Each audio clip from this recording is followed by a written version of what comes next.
स्वाभिमानी TV news चॅनलच्या बातमीपत्रात आपलं स्वागत। धुळे तालुक्यातील सोनगीर येथे गांजाची मोठी कारवाई। सोनगीर पोलिसांची गोपनीयता संशयास्पद। धुळे तालुका सोनगीर टोलनाका परिसरात सोनगीर पोलिसांनी बुधवारी रात्री 8 ते 8:30 वाजेच्या दरम्यान गांजा विरोधी मोठी कारवाई केली। मात्र या कारवाईबाबत सोनगीर पोलीस ठाण्याने अद्याप कोणतीही अधिकृत माहिती प्रसार माध्यमांना दिली नाही, त्यामुळे ही गोपनीयता संशयास्पद ठरत आहे।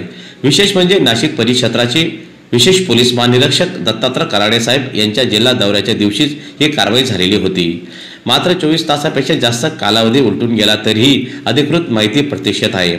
या संदर्भात सोनगीर पोलीस ठाण्याचे पोलीस अधिकारी सचिन कापडणीस यांच्याशी स्वतः जाऊन संपर्क साधला असता 2 दिवसानंतर याबाबत माहिती दिली जाईल असे त्यांनी प्रसार माध्यमांच्या प्रतिनिधींना सांगितले।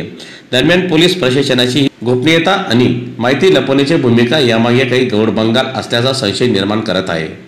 दरम्यान करण्यात आलेल्या या कारवाईबाबत स्थानिक नागरिक आणि माध्यम प्रतिनिधींमध्ये विविध चर्चांना उधाण आलेले आहे।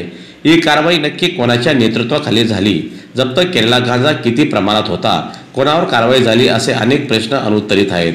सोनगीर पोलिसांकडून या संदर्भात लवकरच स्पष्टीकरण मिळेल का, याकडे सर्वांचे लक्ष लागलेले आहे। शिवाय याबाबत जिल्हा पोलीस अधीक्षकांची देखील भेट घेऊन माहिती घेण्याचा प्रयत्न केला, मात्र त्यांनी देखील भेट नाकारली।